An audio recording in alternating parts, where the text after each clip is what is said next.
The following is an exclusive original presentation of the 252 ESPN Radio Network. The drive starts right now. Starts right now. Just living the dream. Here's a guy who gets paid to talk. Are you ready for the most electrifying man in sports and entertainment? No, he did. I'm doing a radio show, so what? The most anticipated radio show ever. Right on three. 1, 2, 3.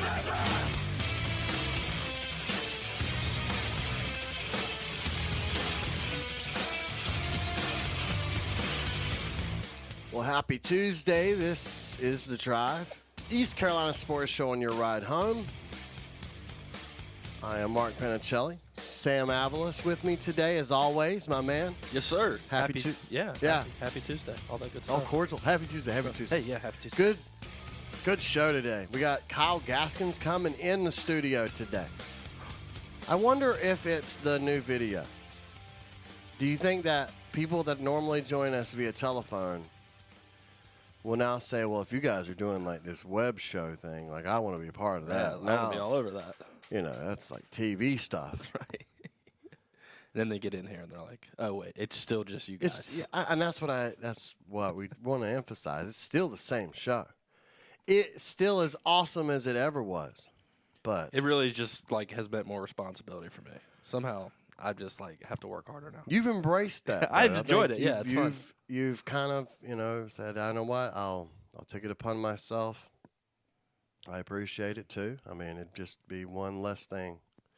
But then, like, as I catch myself picking my nose a little bit, I'm like, wait, you can't pick your nose anymore. Yeah. Because you're on video. Or I can, Yeah, I mean, listen. Just embrace that as I'm I gross. said, let's be ourselves. Let's be ourselves. Let's just be ourselves. So if you want to watch us, go to YouTube. And you could win some tickets, right? Yes. Right now, there's a deal going on. There's a deal going on. If go find our Facebook page, 252 ESPN. Find our Facebook page, and there's a post there that will show you that you can subscribe to our YouTube page. Yes, there's a link. You follow the link, subscribe to the YouTube page, and when you subscribe, you must subscribe. We will know. We will whether or check. not. Absolutely. You will be entered to win some tickets to a Nationals game coming up on June 10th. That's a Sunday. They'll be welcoming the San Francisco Giants to town. Nice. So June 10th, Sunday afternoon, up in D.C. We want to send you there. Some baseball, so man. go subscribe. Yes, subscribe. Fantastic. Now, we're going to discuss the basketball maybe today. I don't know. I feel like yesterday was a really basketball-thick show. Not that I... THICC thick. Yeah, yes. But not that I'm opposed to doing just back-to-back days of basketball-rich programming. But the truth is, our general manager was talking to us about this. Is it Amazon show called? It is called. And I'm gonna totally forget it. What is it called? It's an NFL show. It is surrounded by the Dallas Cowboys this year. All or Nothing. All or Nothing. All or Yes, Nothing. Thank you. I was drowning. Sorry, there. I wasn't even paying attention. So Yes, yeah, you weren't paying attention. But our general manager loves at least this Dallas Cowboys season was telling us about this. I haven't had a chance to watch it yet, but you did. Yes. And it to start with, all this Dez Bryant stuff that's been going on, do you think, because I kind of know the answer, I'm kind of leading you with this, do you think watching this now, like you completely support, as if you didn't support it already, but the decision to get rid of Dez Bryant, absolutely. Yeah, Dez Bryant is a complete crazy person. Why anybody would want to work with him, I have no idea. So, again, the show is called All or Nothing. It's on Amazon Prime Video. Okay. It's just like 6 or 7 episodes for the one season. It's Amazon's version of Hard Knocks, but Hard Knocks goes through training camp. Okay. All or Nothing follows from the beginning of the season through the end of the season. And the second episode, it was week 2. They're getting ready to play the Denver Broncos. That is when you begin to see how big of a jerk Dez Bryant actually is as the coach, Derek Dooley, former Tennessee Volunteers head football coach. Yeah. He is the wide receiver coach now for the Dallas Cowboys, and they're sitting in the meeting room going over some tape, And Dooley is basically pointing out the obvious that most NFL fans know. The Denver Broncos have a really good defense, and Chris Harris is really good, and Aqib Talib is really good. Dez Bryant basically took offense to that and was, insubordinate, I guess is the word I'm going to use, but like openly insubordinate and rude to his coach in front of all the other wide receivers.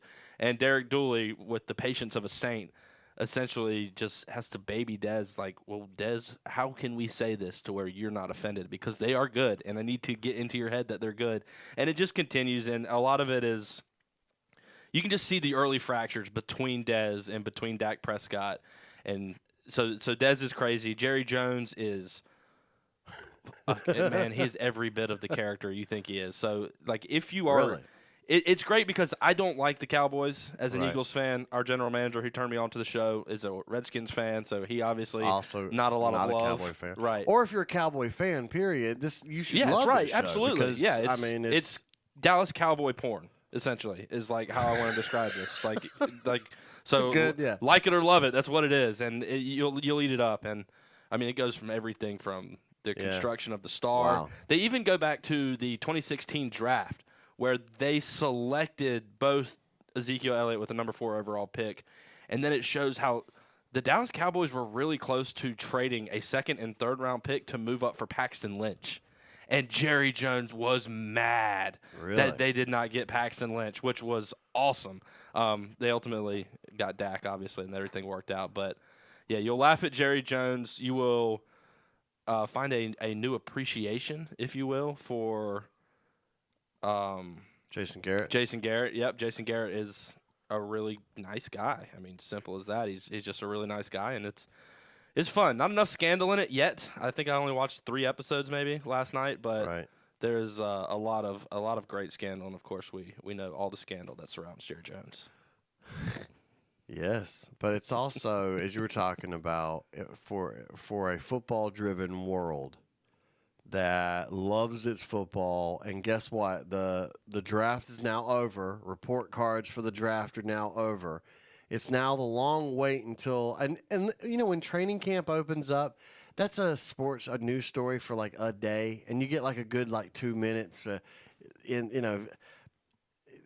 This is a show that will fill the football void for you. If you're a big football fan, this will sort of fill that void, especially for the person that, as I was saying, is emotionally invested in loving or hating the Dallas Cowboys. And that, I think, fits a lot of you out there.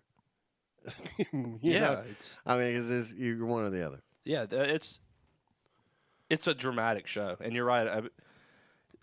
We don't get to see the insight into this kind of stuff much. And, one of the cool things that I think we like as football fans is whenever we get clued into what's going on the field when they do those NFL Wired things, where they'll mic up a player or a coach.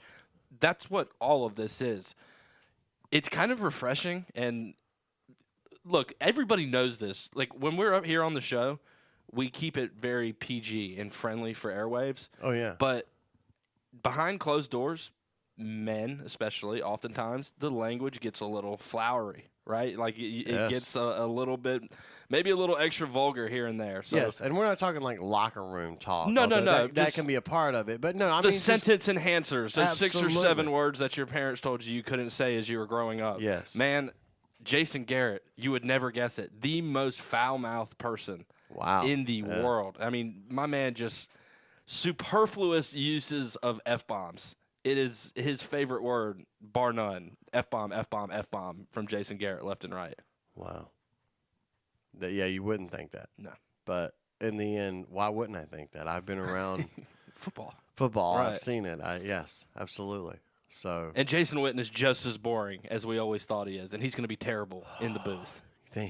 He's going to be – Jason Garrett, he's so boring, man. He's such a bore. He is every bit of vanilla that you would ever think. I mean, my man is just whiter than a sheet. He is so boring. I'm not trying to throw football players under the bus underneath because, again, I love the game of football. I am a huge football fan.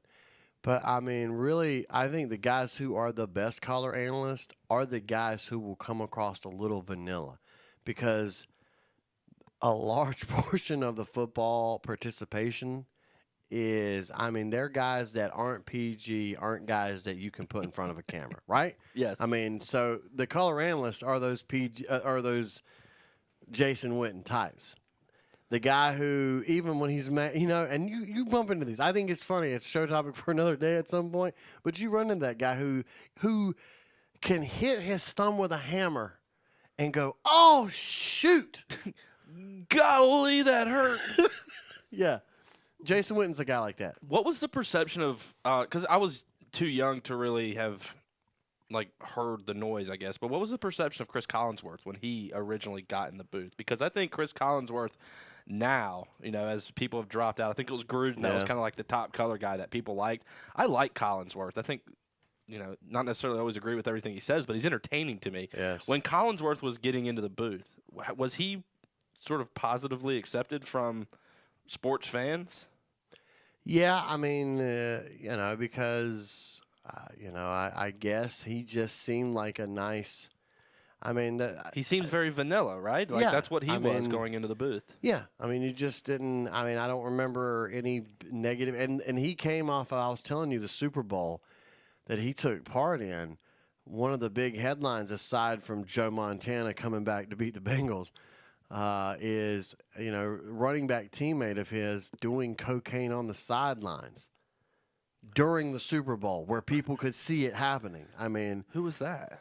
I believe it was James Brooks. What's his name? We can look that up. James Brooks cocaine. I could probably find something see like that. See if there's a James Brooks cocaine. I might have the name wrong, but yeah, no, that's not right. It's not right. So was that with the Bengals? Bengals, yes. Let's look that up. Let's see if I didn't butcher this story up all to be dang.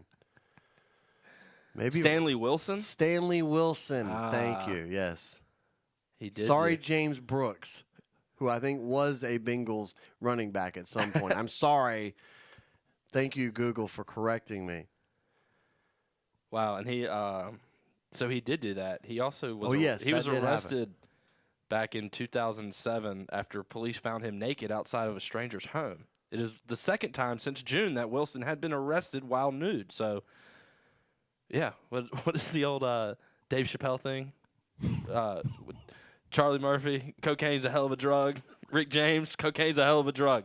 If you do cocaine, you will wake up outside of strangers' houses getting arrested naked. Yes. So don't do cocaine. Don't do cocaine, folks. Kids, listen. if you learn anything from Samurai, let us both tell you, don't do drugs. Right? Yes. Let's take a break. And got a great show. Kyle Gaskins is going to join us. In fact, he's going to join us next, right? Is he? Yeah. I think he's outside. He's waiting in the wings. He's ready to come in. All right. Party a little bit. Let's do it. Joining us next, Kyle Gaskins. We'll talk some ECU baseball.